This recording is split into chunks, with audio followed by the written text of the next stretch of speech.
Olá, tudo bem?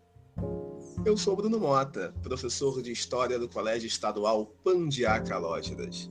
Estou participando do episódio semanal do Pod Pende, intitulado Eu e a Brisa, para falar sobre Genialf, o gênio esquecido da música brasileira.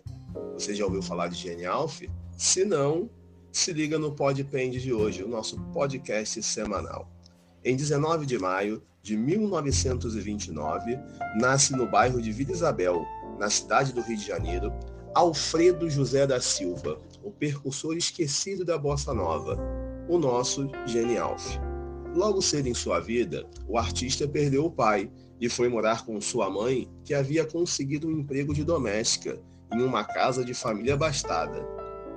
Começou a tocar piano aos 9 anos de idade, com uma amiga da família dos patrões de sua mãe, e teve seus estudos puxados pelos próprios patrões. Foi no Colégio Pedro II que fez seus primeiros contatos artísticos, sendo convidado pelo Instituto Brasil-Estados Unidos para participar de um grupo cultural. Com o pseudônimo de Johnny Alf, Alfredo José da Silva iniciou-se no mundo da música nos anos 40.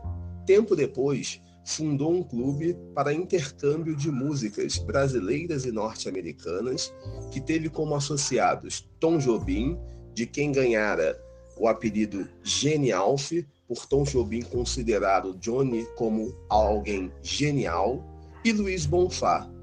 Começou também a se destacar pelo belíssimo repertório e Rapaz de Bem, escrita por volta de 1954, que é considerado em termos melódicos e harmônicos como música revolucionária e precursora da bossa nova.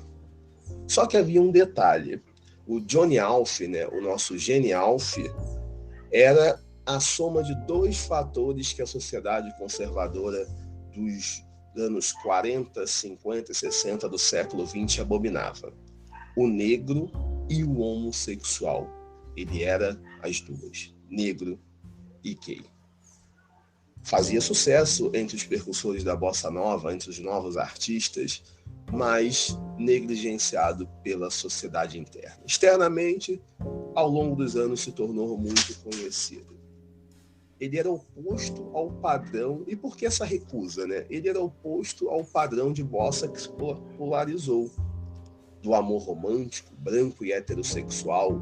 Muitas de suas canções tratam do tipo de amor alimentado pela comum solidão de gays negros, opondo-se ao que eu falei anteriormente, ao amor platônico dessa solidão, como é o caso do Eu e a Brisa, que dá o título ao podcast de hoje. Segundo o relato do próprio Johnny Alf, retirado do livro Fala sobre a Vida dele, no caso o livro Johnny Alf, 2 ou 3 coisas que você não sabe, João Carlos Rodrigues, abre aspas para a fala do Johnny Alf.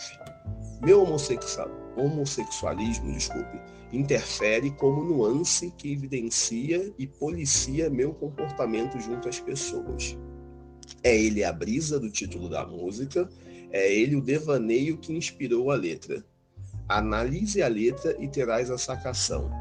Para um artista, o motivo de certas obras fica incrustado na pedra, fundamental de sua personalidade, e com bastante inteligência, ele usa esse motivo num teor de simplicidade honesta, sem se revelar aos outros se isso é ou aquilo. A arte o faz. Fecha aspas. Ou seja, o seu talento, ele era deixado de lado pelo fato de ele não ser o chamado homem de sucesso padrão daquela sociedade, no sentido masculino, valorizado pelas pessoas daquela sociedade, pela sociedade, que era o branco e heterossexual. Segundo o jornalista e escritor Zusa Homem de Melo, Genialf foi um verdadeiro desbravador na modernidade da música brasileira. O ídolo dos bossa novas, dessa nova geração que estava surgindo. Mais que um precursor, foi um inspirador que deu aos jovens que frequentavam o bar do Plaza a certeza de que o sonho imaginado poderia ser encontrado, pois sua estética musical, no caso compondo, tocando e cantando, caía como uma luva para as suas ansiedades. o mais modesto de todos os vanguardistas da música brasileira, Johnny Alf é também fiel aos seus princípios artísticos. Se ele fazia tanto sucesso, né, entre os jovens que iam fundar a Bossa Nova, né, entre uma noite, entre as pessoas que frequentavam, gostavam de ouvir uma boa música, então por que ele foi levado ao esquecimento? Porque boa parte da sociedade o ignorava. Porque há esse coroamento, né, de um esquecimento quase total. Ele, por exemplo, morreu em 2010, há quase 13 anos, né, nós estamos em 2023, e se fôssemos fazer uma enquete, a maioria das pessoas não o conhece. Por que disso? Vamos tentar responder, né? Por exemplo, no livro, né, na coletânea feita História da Música Popular Brasileira, feita pela Abril Cultural em 1972, encontramos a vida de Johnny Alf contada por ele mesmo, né? Por outros, o insucesso de Alf deve-se ao fato, por outros, né, no caso, o insucesso de Alf deve-se ao fato, eles tentam atribuir a mudança dele para São Paulo no início de sua carreira, porque o Rio de Janeiro era o centro das atenções. Naquela época, a cidade do Rio de Janeiro era a capital federal. Além de concentrar o poder político, ela concentrava também o poder econômico e social. O Rio de Janeiro era o centro das atenções, era a nossa Hollywood.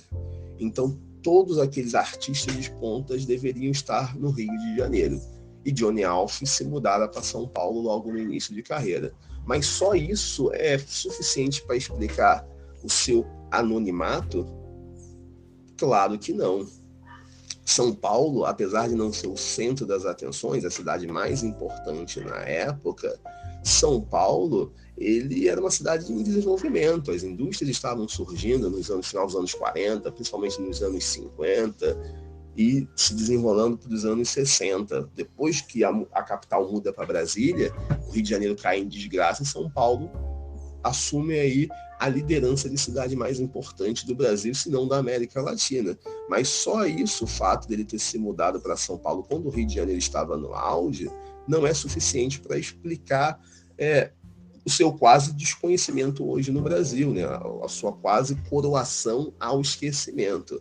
Na verdade, o que vai explicar isso, né, é que a história do Brasil ela é contada e feita, né, para embranquecer cada mínimo detalhe, a fim de pensarmos que o país, né, a história desse país foi construída quase que totalmente por brancos e os negros com pouquíssima participação. Então é algo estrutural, é uma questão racial presente, é um racismo estrutural presente em nossa sociedade que vai explicar esse esquecimento aí do Johnny Alf como um dos precursores da Bossa Nova. E somado a isso, como foi falado antes no nosso podcast, ele era homossexual, então ele era negro e gay. Então isso só piorava, segundo o padrão daquela sociedade, a situação dele de reconhecimento, tá? Então esses são os fatores que levaram aí ao Johnny Alf ser esquecido, e não o fato dele ter se mudado para o Rio de Janeiro, uma justificativa pífia. Mas o mais importante, e fica sempre como relato também, ele era reconhecido pelos artistas jovens que estavam surgindo e internacionalmente. Então, se ele caísse no total esquecimento sem ninguém ouvir a sua música, nem internacionalmente o reconheceriam. Então, essa questão estrutural, em voga até hoje em nossa sociedade, é que faz aqueles que fizeram a história, aos poucos, quando a história deles vai se passando pelos anos, pelas décadas, pelos séculos, a serem esquecidas para sempre se manter o fator da sociedade vigente dominante, que na nossa sociedade é o branco e o heterossexual. E por isso Johnny Alf caiu no esquecimento. Tá? Mas Eu e a Brisa, né, a vida dele, a história dele, de grande sucesso, ele trouxe, contribuiu, e ele sim é um dos precursores da Bossa Nova, mesmo não sendo reconhecido. Bem, pessoal, chegamos ao final de mais um podcast. Espero que tenham gostado. E na descrição deste episódio você vai encontrar os meus contatos na rede social, tá? Acesse lá. Um grande abraço e até a próxima.